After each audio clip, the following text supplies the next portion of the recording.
आज हम लोग सीखेंगे पैसिव वॉइस बनाना किन सेंटेंसेस का, इंपरेटिव सेंटेंसेस का। ठीक है, आज हम लोग इंपरेटिव सेंटेंस चुनेंगे। इंपरेटिव सेंटेंस उनकी जो है हम पैसिव वॉइस बनाना सीखेंगे, कैसे इंपरेटिव सेंटेंसेस की पैसिव वॉइस बनाई जाए। ठीक है, सबसे पहले हम जानेंगे इंपरेटिव सेंटेंस होते क्या हैं। ठीक, अभी तक तो हमने केवल जो चीजें सीखी थी टेंसेस में, उनमें सिंपल से सेंटेंसेस थे। अब हम बात करेंगे इंपरेटिव सेंटेंसेस की। इंपरेटिव सेंटेंसेस क्या होते हैं? ऐसे सेंटेंस जिनसे हमें आज्ञा, सुझाव, आज्ञा, सुझाव और प्रार्थना आदि शब्दों का बोध हो, आदि शब्दों का बोध हो। ठीक है, जैसे हम कहते हैं कि यहां से चले जाओ, गो फ्रॉम हियर, यानी हमने आपको आदेश दिया, तो ये इंपरेटिव सेंटेंस है। हाँ, समझ गए? हम पूछ रहे हैं प्लीज कम हियर, क्या हो गया? कृपया यहाँ आइए। तो ये क्या होता है? प्रार्थना की गई है। तो ये सेंटेंसेस जो है, ये जो है क्या होते हैं? Imperative sentences. ठीक है, इनकी जब हम पैसिव वॉइस बनाएंगे, इनकी जब पैसिव वॉइस बनाएंगे तो दो चीजें ध्यान रखना। सबसे पहली बात जो हमें ध्यान रखनी है कि इनका जो सब्जेक्ट होता है, इन सेंटेंसेस में सब्जेक्ट होता है, वो होता है यू। क्योंकि अगर जैसे हमने कहा कि यहां से चले जाओ, ये बात हम तुमसे ही तो कहेंगे, तुम यानी यू। इसका जो सब्जेक्ट होता है यू, ये जो है क्या होता है? छिपा हुआ होता है, बिल्कुल अदृश्य होता है। जैसे गो फ्रॉम हियर, तो यहाँ पे यू लगा है, साइलेंट है। ठीक है, लेकिन ध्यान ये रखेंगे जब भी पैसिव वॉइस बनाएंगे तो लास्ट में बाय यू नहीं लिखेंगे। समझ गए? जरूरी नहीं है कि इसको हम बाय यू हर सेंटेंस में लिखें, तो इसलिए बाय यू का उपयोग नहीं करेंगे। ठीक है, चलिए बात करते हैं कैसे क्या पैसिव वॉइस बनाएंगे।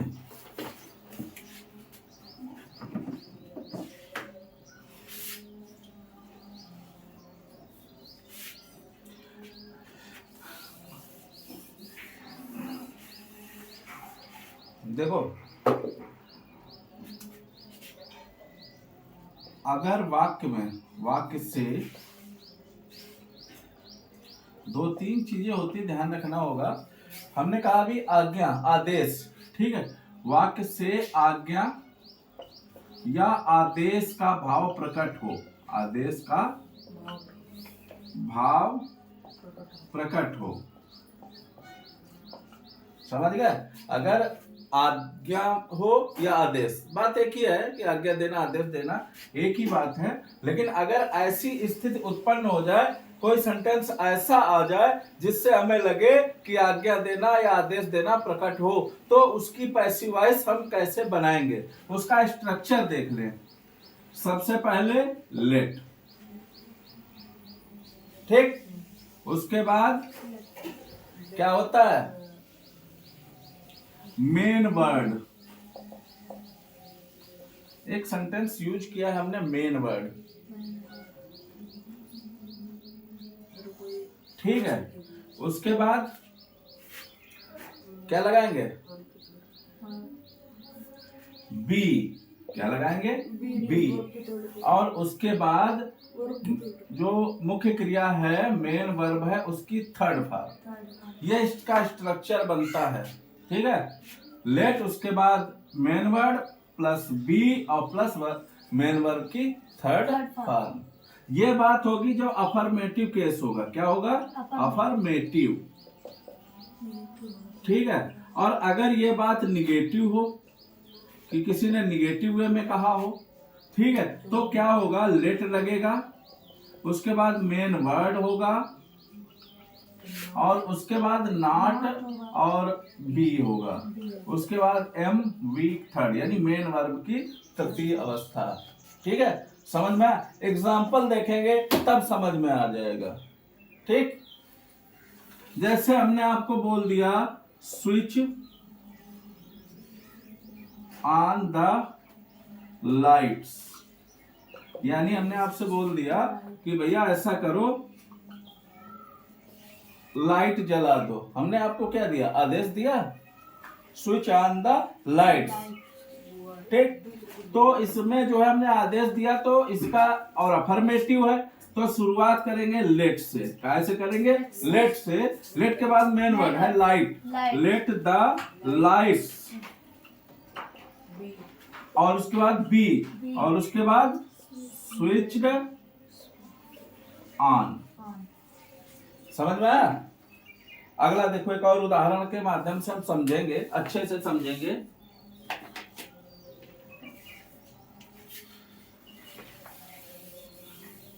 एक एग्जांपल आया है, हमने एक बोला गया कि post this letter,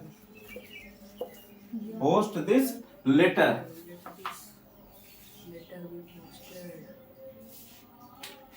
post this letter, हमसे बोला गया पोस्ट दिस लेटर।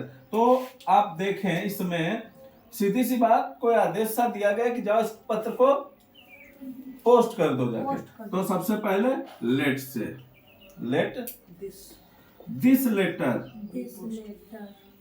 और बी पोस्टेड। समझ में आया? Let this letter be posted. ठीक, अगर कोई बात आ जाए कि भैया ऐसा करो, निगेटिव वाला भी एक बता देते हैं। आ गया, हमसे बोल दिया कि भैया ऐसा करो, ये इसका बनाओ, don't close the door, don't close the door, ये तो निगेटिव है।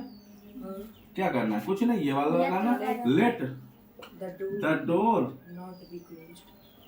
Not be close. समझ में आया? हो जाएगा, उतार लो इसको।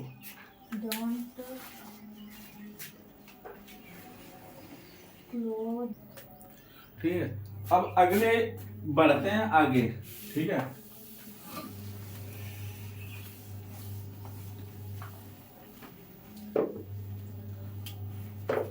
देखो, एक तो हो गया आदेश विनती वाली, आदेश वाली बात हो गई। अगर वाक्य से एडवाइस, एडवाइस जानते हो क्या होती है, सलाह, सलाह या कर्तव्य बोध हो,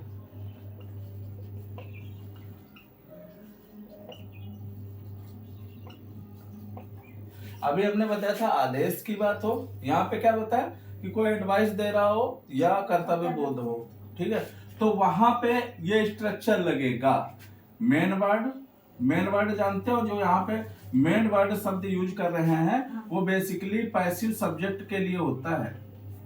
समझ गए?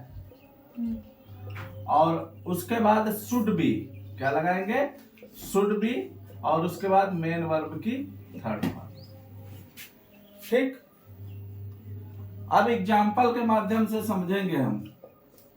जैसे एक एग्जाम्पल दे दिया, रिस्पेक्ट द एल्डर्स, ये सुझाव भी है ये, और कर्तव्य बोध भी है। ठीक, तो इसको कैसे बनाएंगे, मेन वर्ड क्या है, द एल्डर्स, क्या है, द एल्डर्स, और उसके बाद शुड बी रिस्पेक्टेड। ऐसे और भी उदाहरण आप लोग बना सकते हैं कि जैसे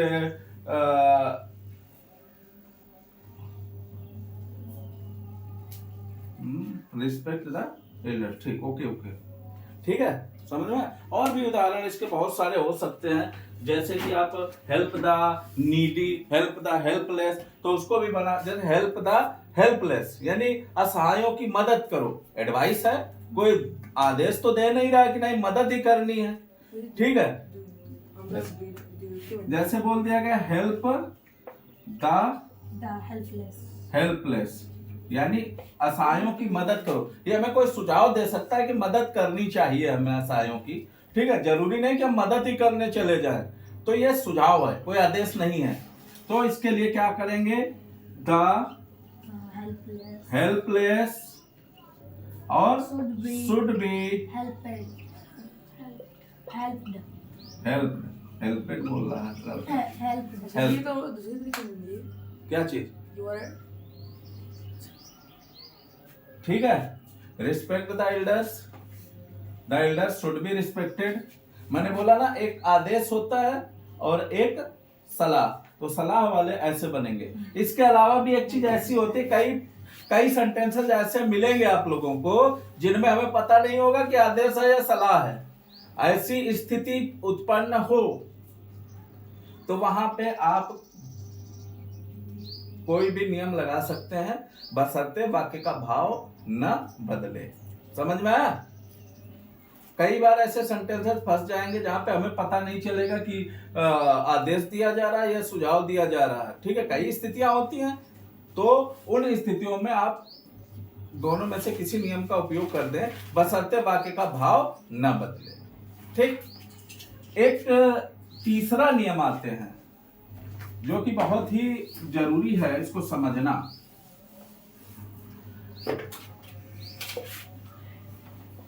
जब वाक्य से प्रार्थना या विनती का बोध हो समझ गए प्रार्थना या विनती का बोध हो अब प्रार्थना या विनती क्या होगी ये समझो इसको सीधा सा समझ लें कहीं नहीं जाना इसको समझने के लिए वाक्य में तुम्हें कहीं न कहीं प्लीज शब्द दिखाई देगा समझ गए अगर वाक्य में कहीं न कहीं प्लीज शब्द लगा है तो जान लो कि वो प्रार्थना का भाव है और ऐसी स्थिति में क्या करेंगे कहीं पर भी प्लीज लगा हो तो सीधा सीधा बनाएंगे यू आर रिक्वेस्टेड REQUESTED +2 और प्लस क्या लगा देंगे प्लीज हटा के जो शेष सेंटेंस बचेगा रिमेनिंग सेंटेंस ठीक है समझ में आया प्लीज हटा के जरा प्लीज ओपन द डोर या इसको रिमेनिंग सेंटेंस को ऐसे भी लिख सकते हैं कि वर्ब की फर्स्ट फॉर्म उसमें कोई भी थर्ड फॉर्म नहीं लगेगी ठीक है यू आर रिक्वेस्टेड टू उसके बाद रिमेनिंग सेंटेंस मतलब मेन वर्ब की फर्स्ट फॉर्म प्लस क्या चीज होगी मेन वर्ड ठीक है ऐसे करके भी बना सकते हैं चाहे ये लिख लो चाहे ये लिख लो अब एग्जाम्पल के माध्यम से समझो ठीक एग्जाम्पल देखिए please give me your pen भाई कृपया मुझे अपना पेन दे दीजिए रिक्वेस्ट करी गई है तो यहाँ पे हमने कहा प्लीज हटा दो और यहाँ पे यू आर रिक्वेस्टेड लगा दो और टू लगा दो इसके बाद जो शेष सेंटेंस ऐसे ही उतार दो you are requested to give me your pen बहुत आसान है इसमें कोई दिक्कत नहीं है अगर प्लीज वाले सेंटेंस आए तो इस प्रकार आप लोग बना सकते हैं कोई दिक्कत उतार लो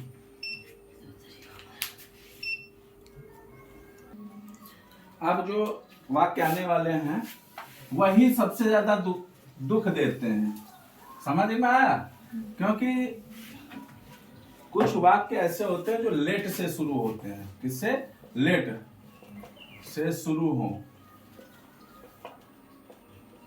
वाले वाक्य देखो दो प्रकार के होते हैं एक तो होता है लेट से ऐसे साधारण होते हैं एक में लेट के बाद अस लगा होगा जिसमें सजेशन होगा ठीक है तो हम पहले वाले की बात करेंगे वो वाले सेंटेंस जिनमें लेट प्लस इनडायरेक्ट ऑब्जेक्ट और वो करके होता है जैसे late me do this work समझ में आया late me do this work इस प्रकार के वाक्यों को कैसे पैसिव वॉइस बनाएंगे तो इनका पैसिव वॉइस बनाने के लिए ठीक है लेट से शुरू होने वाले वाक्य जैसे एक वाक्य हमने लिख दिया late me do this work इसका अगर देखेंगे तो इसका स्ट्रक्चर क्या है इसका स्ट्रक्चर है सबसे पहले हमें लेट आया है उसके बाद इनडायरेक्ट ऑब्जेक्ट और प्लस क्या आया है, मेन वर्ब की फर्स्ट फॉर्म और प्लस नहीं यार, डायरेक्ट ऑब्जेक्ट है इसे बोलते हैं डायरेक्ट ऑब्जेक्ट। इन सेंटेंसेस में दो ऑब्जेक्ट दिखाई पड़ रहे हैं। हाँ, तो इसका जो पैसिव वॉइस बनाने का फार्मूला है, ये तो एक्टिव का ये फार्मूला है, इसका जो पैसिव का फार्मूला है वो देखो, यही तो महत्वपूर्ण है। लेट, उसके बाद direct object, late plus direct object, फिर प्लस बी, ठीक, उसके बाद मेन वर्ब की third form plus indirect object. ये इसका फार्मूला होता है। इस फार्मूलों को याद रखोगे, let direct object, be main verb की थर्ड फॉर्म, इनडायरेक्ट ऑब्जेक्ट। अभी हमने ये वाला एग्जांपल लिया, let me do this work. इसका उदाहरण देखेंगे कैसे इसको हम हल करते हैं, ठीक है। तो हमने कहा लेट, लेट लगा दो, direct object this work, late this work, और उसके बाद बी लग जाएगा, बी, और मेन वर्ब यानी क्या, डू है, डू की थर्ड फॉर्म क्या होगी, डन। फिर बाई मी। एक चीज यहाँ पे छूट गई, यहाँ पे प्लस बाई लगाना पड़ेगा आपको, समझ में आया, बाई लगाना पड़ेगा, ठीक, ये वर्ड छूट गया। Let this work be done by me, समझ में आया। और बताएं, लेट ओपन द गेट, नहीं, let me open the gate, जैसे ये आ गया। तो सबसे पहले लेट लगा दो, द गेट, और फिर बी ओपेंड बाई मी। इस प्रकार ये वाले वाक्य बना सकते हैं, ठीक है। उतार लो इनका स्ट्रक्चर, ठीक है। अब देखिए, इसके बाद ही फंसता है आदमी, ये वाले तो बन जाते हैं आसानी पूर्वक, ठीक है। इसके बाद वाले में, ठीक है, जहां पे लेट के साथ अस लग जाए, क्या लग जाए, लेट के साथ अस।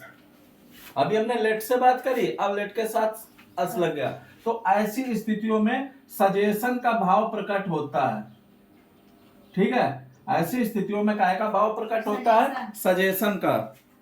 गलत कर दिया हमने कुछ, क्या समझे। ऐसी स्थितियों में जहां पर सजेशन का भाव प्रकट होता है, तो उस स्थिति में जहां पे लेट अस लगा होगा, क्या लगा होगा, लेट अस। जैसे एक बोल दे कि let us Singh a song, या यहाँ पे कई बार लेट भी लगा होगा, लास्ट में टुगेदर भी लगा होगा, क्या लगा होगा, टुगेदर, ठीक। तो उसका पैसिव वॉइस का जो है एक फार्मूला होता है, एक नियम होता है। सबसे पहले इट से शुरू करते हैं, it is suggested, SUGGESTED, it is suggested. उसके बाद क्या लगाएंगे, इट इज सजेस्टेड, क्या लगाएंगे,